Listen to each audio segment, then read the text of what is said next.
Bapa di surga, kami bersyukur kepada Tuhan di hari Sabat, di hari perhentian ini. Engkau memberikan kepada kami satu waktu khusus untuk kami keluar dari kepenatan dan kesibukan kami sehari-hari. Melalui ibadah pada hari ini ya Tuhan, kami ingin menata kembali hidup dan kerohanian kami. Dan melalui ibadah pada hari ini kami ingin menegaskan ulang iman kami, bahwa kami membutuhkan Engkau di dalam seluruh perjalanan hidup kami. Bapa di surga, pada saat ini kami ingin bersama-sama membaca dan merenungkan sebagian dari kebenaran firman-Mu. Biarlah ya Tuhan, ketika kami menghampiri sabda-Mu, kami selalu datang dengan penuh kerendahan hati, memiliki hati seorang murid yang mengikuti ajaran Tuhan dan mentaati firman-Mu di dalam kehidupan kami sehari-hari. Berikan kepada kami hati yang lapar dan haus akan Tuhan dan firman. Dan mampukan kami ya Tuhan dengan pertolongan Allah Roh Kudus. Bukan saja sebagai pendengar-pendengar firman yang setia, tetapi terlebih lagi sebagai pelaku-pelaku sabda Allah di dalam kehidupan kami sehari-hari.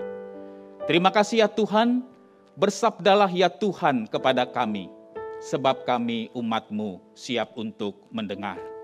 Demi nama Yesus Kristus Tuhan kami bersyukur dan berdoa. Amin. Silakan duduk saudara-saudara. Salam Bapak Ibu saudara-saudari yang dikasihi oleh Tuhan, baik Bapak Ibu saudara-saudara yang beribadah secara onsite maupun juga online pada hari ini. Nah saudara-saudara yang terkasih di dalam Tuhan, pada saat ini saya ingin mengajak kita untuk merenungkan satu bagian firman Tuhan yang sering disebut saudara sebagai amanat agung dari Tuhan Yesus Kristus yang terambil dari Matius pasal yang ke-28 ayat 18 sampai dengan yang ke-20. Injil Matius pasal yang ke-28 ayat 18 sampai dengan 20, demikianlah firman Tuhan. Yesus mendekati mereka dan berkata, "Kepadaku telah diberikan segala kuasa di surga dan di bumi. Karena itu pergilah, jadikanlah semua bangsa muridku, dan baptislah mereka dalam nama Bapa dan Anak dan Roh Kudus, dan ajarlah mereka melakukan segala sesuatu yang telah kuperintahkan kepadamu. Dan ketahuilah, Aku menyertai kamu senantiasa sampai kepada akhir zaman." Nah Bapak Ibu saudara-saudara yang dikasihi oleh Tuhan, hidup kita saudara di dalam dunia ini ada batasnya. Cepat atau lambat, siap atau tidak siap saudara, suatu saat kita akan meninggalkan kehidupan di dalam dunia ini. Tetapi pernahkah saudara sebagai orang percaya yang sudah puluhan kali, yang mungkin sudah ratusan kali kita mendengarkan firman, mengikuti ibadah, pernahkah saudara kita pernah menggumuli dengan serius, dengan sungguh-sungguh di hadapan Tuhan, apa sebenarnya yang paling berharga dan yang bernilai kekal, yang akan kita wariskan kepada anggota keluarga kita, dan kepada orang lain di dalam hidup ini. Nah saudara-saudara, kalau kita misalnya saudara mewariskan harta benda yang banyak, mewariskan segala sesuatu yang penting, yang baik berkaitan dengan warisan harta untuk anak dan cucu kita. Tentu saudara itu adalah sesuatu yang baik. Tetapi saudara, sekalipun mungkin kita mewariskan harta benda yang begitu banyak, uang yang banyak kepada anak cucu kita. Tetapi kalau kita tidak mewariskan iman yang benar, tidak mewariskan karakter yang benar, tidak mewariskan hati yang takut akan Tuhan kepada anak-anak kita, cucu-cucu kita, maka saudara, harta benda yang banyak yang kita wariskan kepada anak dan cucu kita itu saudara, mungkin suatu saat kelak saudara, bisa menjadi bencana di dalam hidup anak cucu kita. Karena mereka tidak memiliki hikmat bijaksana dari Tuhan untuk menggunakan segala harta benda yang diwariskan itu. Nah, Bapak Ibu, saudara-saudara yang dikasihi oleh Tuhan, Tuhan ketika menyelamatkan kita, saudara, Dia tidak ingin supaya kita hanya menikmati berkat-berkat itu bagi diri kita.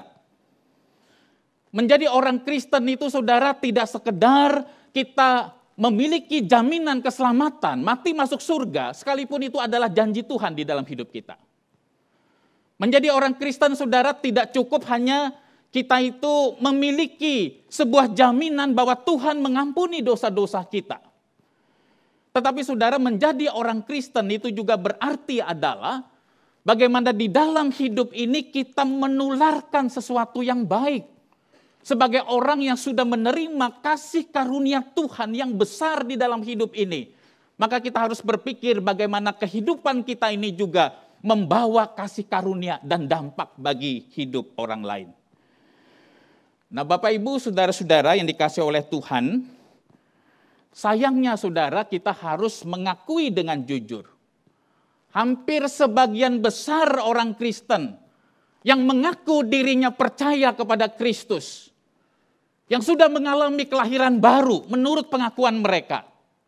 Sebagian besar saudara, kalau kita mau jujur, mengevaluasi diri kita dan mengevaluasi akan kehidupan gereja kita, maka mungkin saudara, kalimat ini tidak enak didengar, tetapi ini adalah fakta yang mungkin dialami hampir semua gereja di seluruh dunia. Yaitu kebanyakan saudara bahwa orang-orang Kristen itu hanya menjadi konsumen rohani di gereja. Saudara-saudara, seorang konsumen itu kalau kita misalnya nginap saudara di sebuah hotel, ketika kita nginap beberapa hari di hotel itu saudara, kita menikmati pemandangan yang ada di hotel seperti itu. Suasananya seperti apa. Kita mungkin menikmati saudara pelayanan yang diberikan oleh hotel itu, kolam renangnya seperti apa, tempat nge-gymnya seperti apa. Lalu kita mencoba saudara menikmati menu breakfast yang ditawarkan itu seperti apa. Nah, saudara-saudara, orang yang nginap di hotel selama beberapa hari, maka penekanannya adalah bagaimana dia menikmati sebagai seorang konsumen segala fasilitas-fasilitas yang diberikan oleh hotel. Nah, saudara-saudara yang dikasihi oleh Tuhan, apakah kita saudara hidup bergereja hanya sebatas sebagai konsumen? Kita datang di dalam ibadah hari ini, kita mencoba menikmati suasananya, menikmati pujian-pujian yang dinaikkan, kita mencoba menikmati firman Tuhan, khotbah yang disampaikan. Betul saudara, tidak salah dengan hal-hal seperti itu. Tetapi apakah hidup kekristenan saudara hanya berhenti sampai di situ? Nanti minggu depan saudara akan melakukan hal yang sama, datang ke gereja, pulang dari gereja, selesai sampai di situ. Bapak Ibu, saudara-saudara yang dikasihi oleh Tuhan, dari teks Injil Matius pasal yang ke-28 ayat 18 sampai 20 yang kita baca tadi saudara.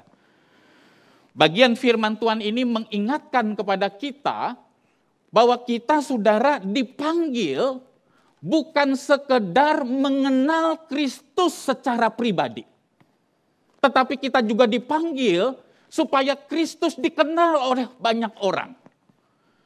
Sebagai orang Kristen, saudara, kita tidak dipanggil hanya untuk memikirkan pertumbuhan rohani kita sendiri. Tetapi kita juga dipanggil untuk menolong orang mengalami pertumbuhan rohani seperti yang Tuhan inginkan.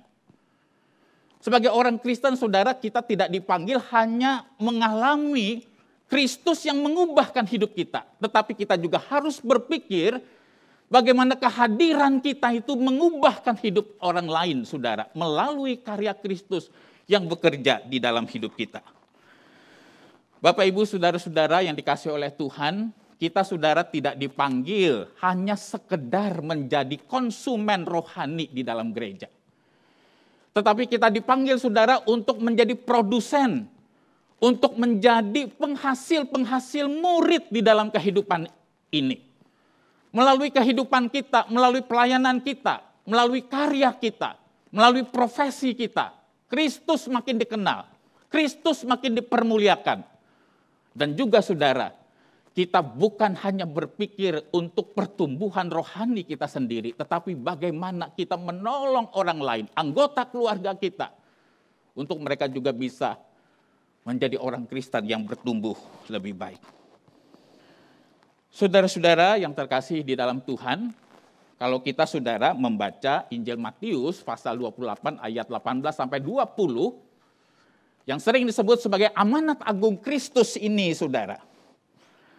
Maka kalau kita membaca sepintas, saudara, di dalam bagian ini, kita itu seolah-olah menemukan ada 4 kata kerja perintah di dalam bagian ini. Pergilah, jadikanlah, baptislah, dan ajarlah. Tetapi saudara, menarik sekali kalau kita memperhatikan struktur bahasa aslinya, di dalam bahasa Yunani, saudara, ayat 19 sampai dengan 20a ini, saudara, sebenarnya itu hanya memiliki satu kata kerja perintah utama atau main verb.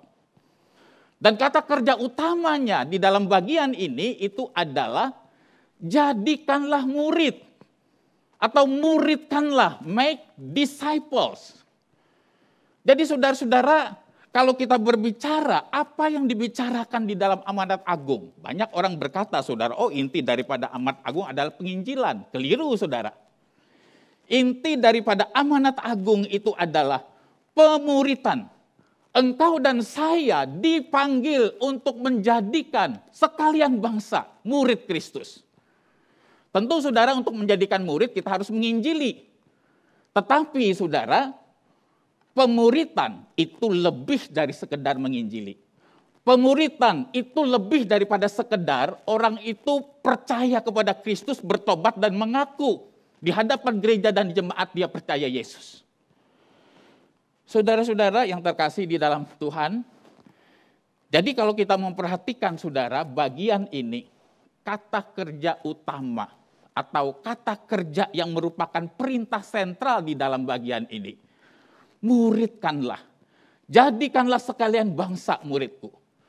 Sedangkan 3 kata kerja yang lain, yaitu pergilah, baptislah, ajarlah, itu saudara sering disebut sebagai participle, yaitu kata kerja pendukung kata kerja utama. Maksudnya apa, saudara? Untuk kita bisa menjadikan orang lain, menjadikan sekalian bangsa murid Kristus itu harus ada cara-cara yang kita lakukan. Yaitu apa, saudara? Yaitu kita pergi memberitakan Injil, menjangkau orang keluar. Dan setelah mereka percaya kepada Kristus dan bertobat, maka kita arahkan supaya mereka dibaptis, mengaku di hadapan Allah dan jemaat bahwa dia percaya dan beriman kepada Kristus. Dan jangan pernah lupa, saudara, kalimat Yesus ini diucapkan di abad pertama, yang pada saat itu orang-orang Yahudi berada di bawah jajahan, saudara, kekaisaran Romawi. Mengakui Yesus sebagai Tuhan di depan publik, pada masa itu, saudara, adalah sesuatu yang penuh resiko. Karena kita harus tahu, saudara, bahwa orang-orang Romawi itu menganggap kaisar itu adalah sebagai dewa dan Tuhan. Berarti kalau saya di depan publik dan di depan umum mengatakan Yesus itu adalah Tuhan dan juru selamat saya secara pribadi, maka saya mengatakan kaisar itu bukan Tuhan dan kaisar itu bukan dewa. Maka resikonya apa, saudara? Resikonya orang itu bisa mati dibunuh karena dianggap menghujat kaisar. Jadi, saudara, perintah ini adalah sesuatu yang penuh dengan resiko di dalam konteks abad pertama yang harus kita pahami konteks sejarahnya. Lalu, saudara, participle atau kata kerja pendukung, kata kerja utama yang berikutnya di dalam bagian ini apa? Kita menjadikan orang murid Kristus dengan cara pergi menjangkau keluar. Kita menjadikan orang murid Kristus dengan cara apa? Setelah percaya dia bertobat dan kita dibaptis. Dan berikutnya, saudara, tidak cukup hanya sampai di situ. Orang itu perlu diajar, orang itu perlu dibina. Untuk apa? Untuk melakukan segala sesuatu yang Yesus ajarkan. Jadi saudara-saudara, baptisan itu ibaratnya saudara itu lulus, diterima di sebuah universitas. Ada sebuah perayaan penerimaan mahasiswa baru UNS, penerimaan mahasiswa baru ITB. Tetapi saudara diterima, dirayakan di dalam sebuah kampus saudara. Penerimaan universitas itu terhadap saudara tidak berarti tugas saudara selesai. Saudara harus belajar di sana. Saudara harus mengikuti ujian di sana. Saudara harus mengikuti segala aturan-aturan yang dibuat universitas di sana untuk bisa menjadi murid. Dan baptisan itu hanyalah awal di dalam kita memulai sebuah perjalanan rohani kita bersama-sama dengan Tuhan. Nah, saudara-saudara yang terkasih di dalam Tuhan, ya saya ingin memberikan contoh sederhana saudara untuk memahami tentang bagian ini. Misalnya saudara, saya memberikan contoh kalimat. Saya tertidur ketika saya sedang menonton TV. Saya ulangi saudara. Saya tertidur ketika saya sedang menonton TV. Itu satu kalimat saudara. Ada berapa dua kata kerja di dalam bagian itu? Ada berapa kata kerja saudara? Ada dua kan? Yang pertama adalah tertidur. Dan yang kedua adalah menonton. Nah saudara-saudara, kata tertidur inilah yang disebut dengan kata kerja utama di dalam kalimat itu. Yang merupakan pesan utama dari kalimat itu, penekanannya tertidur. Sedangkan menonton itulah yang disebut dengan participle, kata kerja yang mendukung kata kerja utama. Artinya apa? Saya itu tertidur pada saat saya itu kondisinya sedang menonton TV. Ya, jadi mungkin sudah mulai ngantuk, ya, sudah mulai kecapean pada saat saya nonton TV, lalu saya tertidur. Tetapi yang menjadi kata kerja utama di dalam kalimat itu adalah tertidur. Sedangkan menonton itu hanya merupakan penjelasan dari kata tertidur itu. Nah saudara-saudara yang terkasih di dalam Tuhan, di dalam bagian ini saudara kita melihat dengan jelas sekali bahwa kualifikasi yang Tuhan inginkan adalah supaya kita menjadi murid. Yesus tidak berkata, jadikanlah sekalian bangsa menjadi orang Kristen. Menarik sekali saudara, ternyata kalau kita memperhatikan kitab Injil Matius sampai dengan Wahyu di dalam Perjanjian Baru, pengikut Kristus dipanggil menjadi orang Kristen, disebut dengan istilah orang Kristen, itu hanya muncul 3 kali di dalam seluruh Perjanjian Baru. Tetapi Alkitab lebih senang dan lebih suka menyebut pengikut Kristus itu dengan panggilan disciple, murid. Yang muncul saudara sekitar 264 kali saudara di dalam Perjanjian Baru. Saudara-saudara yang terkasih di dalam Tuhan, kualifikasi yang diinginkan oleh Tuhan itu bukan sekedar petobat baru. Kualifikasi yang Tuhan inginkan saudara bukan sekedar aktivis gereja. Kalau gereja butuh apa dia siap datang. Kualifikasi yang Tuhan inginkan saudara di dalam kehidupan orang Kristen adalah memiliki kualitas sebagai seorang murid Kristus. Dan kita harus tahu saudara, apa pengertian istilah murid di dalam konteks abad pertama pada saat itu. Saudara-saudara, istilah murid dalam konteks abad pertama itu saudara secara sederhana dikatakan orang yang memiliki komitmen penuh untuk mengikuti ajaran dan kehidupan gurunya. Jadi saudara-saudara, seorang yang dikatakan murid Kristus itu bukan sekedar saudara kalau mendengarkan firman Tuhan, amin, amin di gereja. Oh iya betul, secara kognitif kamu mengaminkan, secara kognitif kamu setuju dengan pengajaran itu. Secara kognitif kamu oke, akal budimu mengakui itu kebenaran. Tapi pertanyaannya adalah, kita mengakui itu kebenaran, apakah kita mentaatinya? Kita mengakui itu adalah firman Tuhan, ya dan amin. Tapi pertanyaannya, apakah kita mentaatinya di dalam hidup kita sehari-hari? Jadi saudara, kualitas murid itu bukan sekedar orang yang tahu yang benar tentang Yesus. Tahu ajaran yang benar tentang Yesus. Tapi lebih daripada itu adalah melakukan segala sesuatu yang Yesus ajarkan. Atau saudara, di dalam ungkapan lebih lain saudara, yang lebih detail saudara, dikatakan murid Kristus itu adalah seorang yang memiliki relasi yang intim dengan Kristus. Belajar dan mentaati segala perintah Kristus. Bertumbuh makin serupa dengan Kristus. Dan menjadikan orang lain sebagai murid Kristus. Dan ini dimotivasi oleh karena dia sudah mengenal, sudah mengalami secara pribadi Kristus yang mengubahkan hidupnya.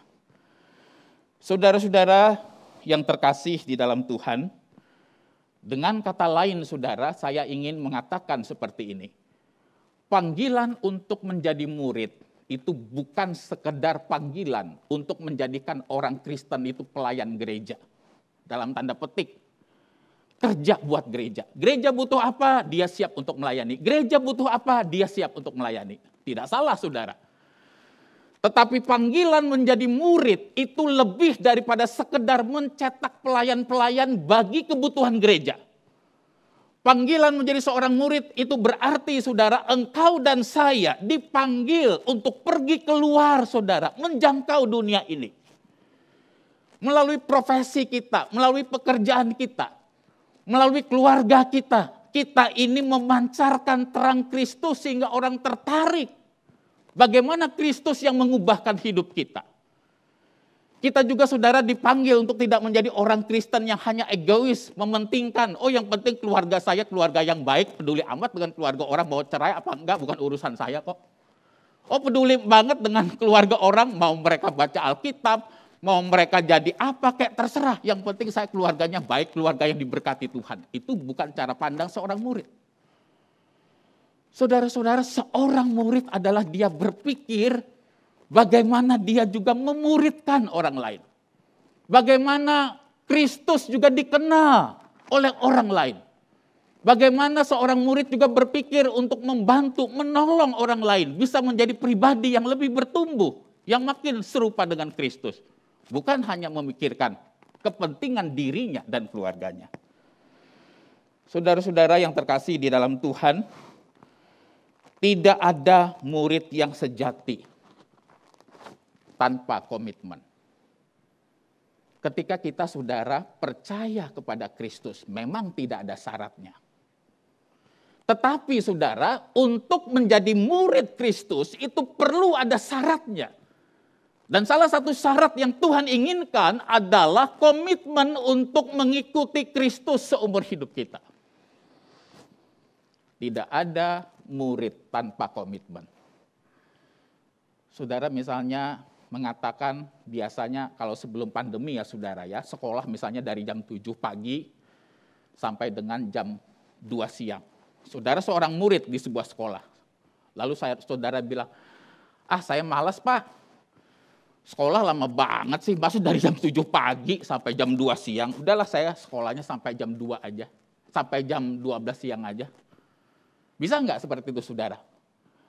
Saudara bilang, saya mau jadi murid, tapi saya enggak mau ikut ujian pak. Waduh capek, ngapain sih ujian-ujian? Enggak bisa saudara. Kalau saudara ingin menjadi seorang murid, saudara harus siap ujian. Saudara harus siap mengikuti semua aturan-aturan yang dibuat oleh sekolah. Saudara harus memperhatikan dengan serius pelajaran-pelajaran yang diberikan, tugas-tugas yang diberikan. Menjadi seorang murid tidak akan pernah terlepas dari komitmen di dalam hidup ini. Saudara-saudara, mengapa kita saudara perlu menjadi seorang murid? Oleh karena kita harus sadar hidup kita itu adalah sebuah hidup yang penuh dengan proses pembelajaran. Di dalam menjalani kehidupan pernikahan kita itu perlu belajar saudara. Bukan hanya belajar berkaitan dengan kognitif kita, tapi belajar lewat pengalaman-pengalaman hidup kita. Belajar dengan pasangan kita. Kita tahu kalau bicara dengan nada seperti ini pasangan saya enggak suka. Kalau saya misalnya mengungkapkan kesalahan dia di depan orang banyak, dia pasti nggak suka.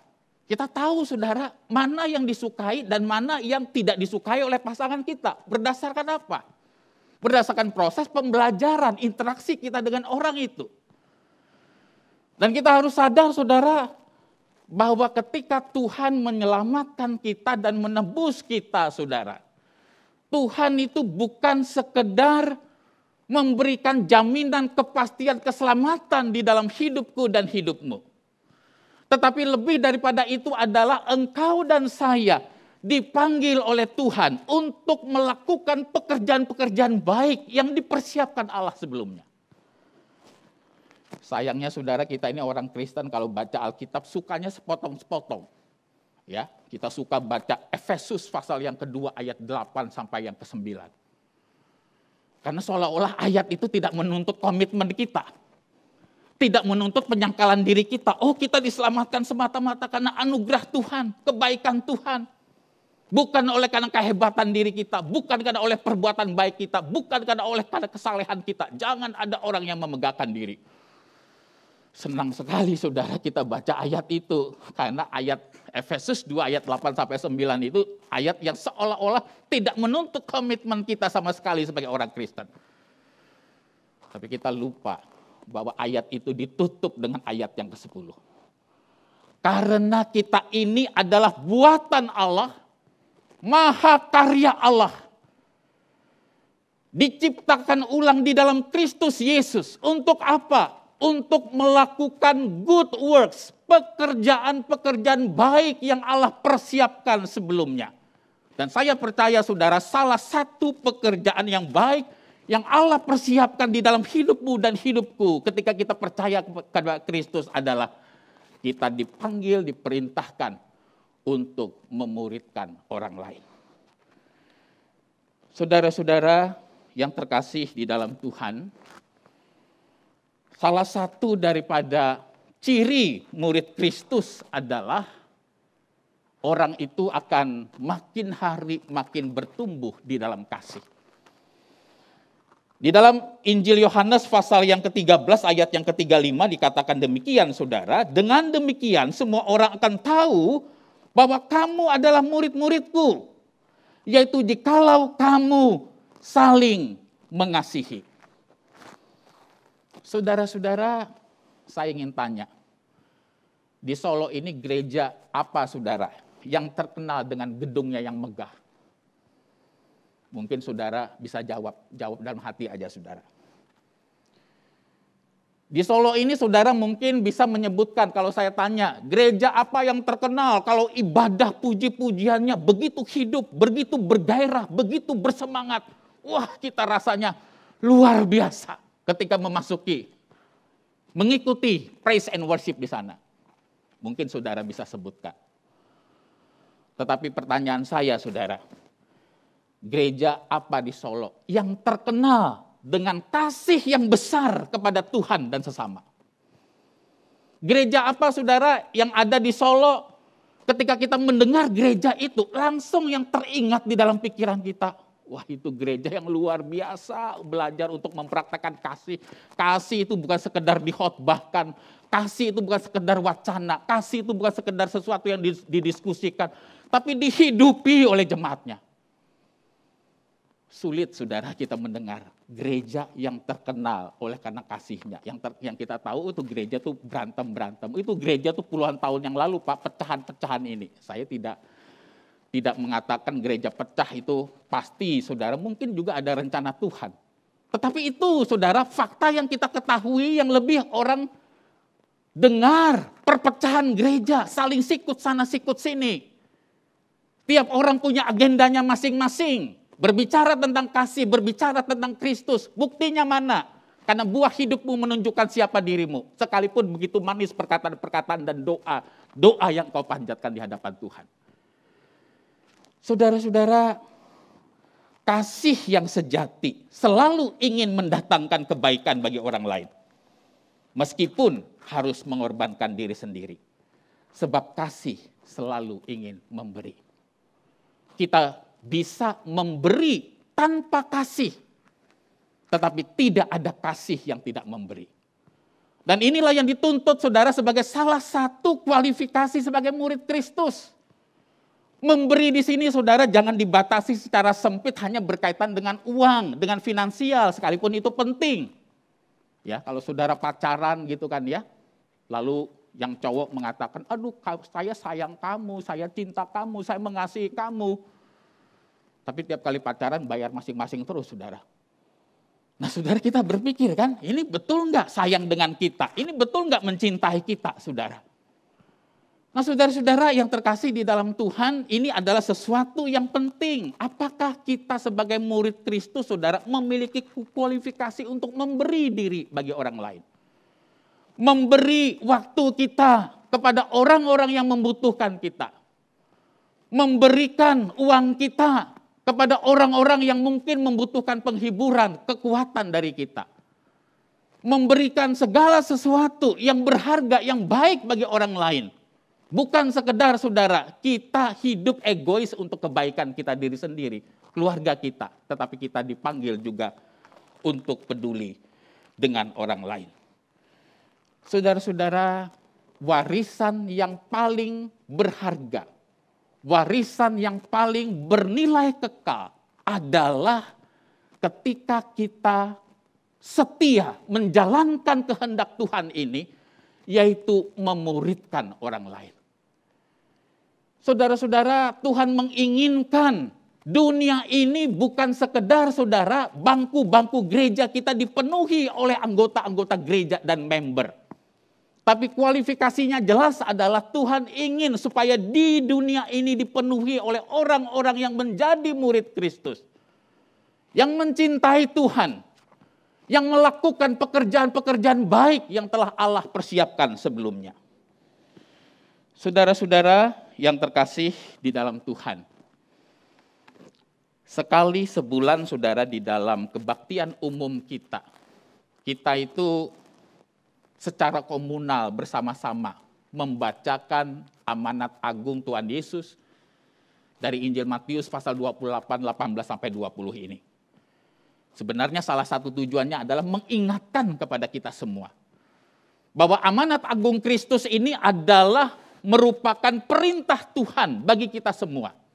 Tugas bagi kita semua, bukan hanya saudara tugas bagi rohaniwan. Tetapi semua kita tanpa terkecuali apapun profesi kita. Engkau dan saya dipanggil untuk melakukan amanat agung Kristus ini, yaitu memuridkan orang lain. Nah saudara-saudara, ketika kita berbicara saudara tentang panggilan untuk memuridkan orang lain, kita perlu mengevaluasi diri kita sebagai individu dan juga mengevaluasi kehidupan komunal gereja kita. Ya, saya tidak berbicara saudara sasaran di sini untuk gereja kita saja, tetapi juga menjadi evaluasi bagi semua kita saudara yang terhisap di dalam sebuah gereja. Apakah kita saudara sebagai orang Kristen, sebagai pengurus, sebagai aktivis, kita itu sudah cukup merasa puas dan bangga kalau jemaat kita menghadiri secara rutin kebaktian-kebaktian umum yang kita adakan. Apakah kita sebagai orang Kristen, sebagai jemaat, sebagai pengurus-pengurus gereja sudah merasa cukup puas dan bangga apabila seluruh jemaat memberikan persembahan-persembahan rutin kepada gereja dan dapat mendukung kebutuhan operasional apa yang dibutuhkan oleh gereja? Apakah kita sebagai pengurus, sebagai hamba Tuhan, sebagai jemaat saudara, kita sudah merasa puas diri, merasa bangga kalau jemaat ini mendukung program-program yang dibuat oleh gereja? Dan yang terakhir saudara, ya ini joke, tapi ini sesuatu yang dalam sebenarnya maknanya. Wah, kita rasanya bangga dan senang kalau jemaat kita itu menaati hukum yang ke-11. Ya, kalau 10 perintah Allah kan tadi kan apa? Jangan mengingini hak milik orang lain. Ya, ada saudara perintah ke-11 dalam hidup bergereja. Katanya saudara, ini joke ya, cuma candaan saudara. Jadi jemaat itu jangan bikin ulah di gereja. Pusing majelis dan hamba Tuhan kalau ada jemaat yang bikin ulah di gereja. Nah saudara, kita merasa kalau Semua jemaat kita, saudara, memenuhi kualifikasi ini rasanya senang, rasanya happy. Oh, memang saudara tidak salah, saudara. Siapa sih yang tidak senang? Siapa sih yang tidak suka kalau seluruh jemaat itu rutin beribadah? Siapa sih yang tidak senang, saudara, kalau jemaat itu setia memberikan persembahan dan segala macam mendukung kegiatan-kegiatan operasional gereja? Siapa sih, saudara, yang tidak senang kalau punya jemaat, saudara, yang mendukung program-program gereja dan tidak bikin ulah di gereja? Tidak ada yang salah, saudara, dengan hal-hal yang saya sebutkan tadi. Tapi pertanyaannya adalah, apakah itu cukup disebut sebagai kualifikasi murid Kristus seperti yang Tuhan Yesus inginkan di dalam Matius 28 ini? Dan jawabannya adalah tidak. Saudara-saudara yang terkasih di dalam Tuhan, kita dipanggil, saudara, tidak hanya berhenti sampai di sini. Kita dipanggil, saudara, bukan hanya menjadi konsumen di dalam gereja. Datang ke gereja pulang, kasih persembahan, nggak bikin ulah. Bagus sih jadi jemaat seperti itu. Tetapi saudara, Tuhan menginginkan kita lebih daripada sekedar itu. Bagaimana kita menghasilkan murid-murid Kristus di dalam hidup ini. Kita dipanggil, saudara, bukan hanya peduli dengan anak kita. Oh, kalau dia adalah anak yang sedarah dengan saya, hubungan darah dengan saya pikirkan pendidikan yang terbaik, makanan yang terbaik, gizi yang terbaik, fasilitas yang terbaik buat dia. Tidak salah, saudara, itu bagus. Tapi pernahkah kita mencetak anak-anak rohani di dalam hidup kita? Seperti yang dilakukan oleh Yesus terhadap 12 murid. Seperti yang dilakukan oleh Paulus terhadap Timotius, anak rohaninya. Mempersiapkan orang-orang yang menjawab tantangan zaman. Yang menjawab kebutuhan zaman. Menolong orang lain untuk bertumbuh lebih baik menjadi manusia yang Tuhan inginkan. Itu adalah PR yang tidak mudah di dalam kehidupan kita. Termasuk juga buat saya secara pribadi. Saudara-saudara yang terkasih di dalam Tuhan, saya ingin sedikit membahas tentang hal ini, saudara, walaupun ini bukan menjadi inti dari apa yang saya sampaikan. Pada saat sekarang, saudara, banyak orang berbicara tentang gereja pemuritan. Termasuk sinode kita juga menyatakan bahwa gereja Kristen Kalam Kudus akan bergerak menjadi gereja pemuritan. Dan mungkin begitu banyak gereja-gereja juga menyatakan hal yang sama, saudara. Tetapi pendeta Dr. Edmund Chen mengingatkan dua hal berkaitan dengan hal ini. Masalahnya, saudara, bukanlah kepada fakta bahwa pemuritan itu adalah sesuatu yang penting. Mungkin semua kita yang hadir pada saat ini kalau ditanya pemuritan itu penting nggak? Menjadikan orang lain menjadi murid Kristus itu penting nggak? Mungkin. Hampir semua kita akan mengatakan penting, itu bukan opsional, itu bukan pilihan, tapi sebuah keharusan. Kalau ingin menjadi gereja yang sehat, kalau ingin menjadi manusia yang Tuhan inginkan, maka kita harus memiliki kualifikasi sebagai murid Kristus, bukan sekedar orang yang KTP-nya Kristen, bukan sekedar pengunjung gereja, bukan sekedar member gereja, tapi memiliki kualifikasi sebagai murid Kristus. Tapi masalahnya, saudara, Edmund Chen mengatakan dua hal dan mengingatkan kepada kita semua. Orang berbicara tentang pemuritan tetapi memiliki definisi yang berbeda-beda tentang istilah itu sendiri. Apakah, saudara, setiap kelompok kecil, setiap KTB yang ada, pasti itu adalah kelompok pemuritan? Belum tentu. Kelompok pemuritan bisa berbentuk KTB atau kelompok kecil, tapi belum tentu kelompok kecil dan KTB pasti kelompok pemuritan. Oleh karena apa? Oleh karena sebuah pemuritan itu harus ada kriterianya. Bagaimana relasi dari antar anggota itu? Apakah ada sasaran, ada tujuan yang jelas yang ingin dicapai lewat kelompok itu? Dan yang ketiga, saudara, apakah kelompok ini berpikir bagaimana dia juga memuridkan orang lain?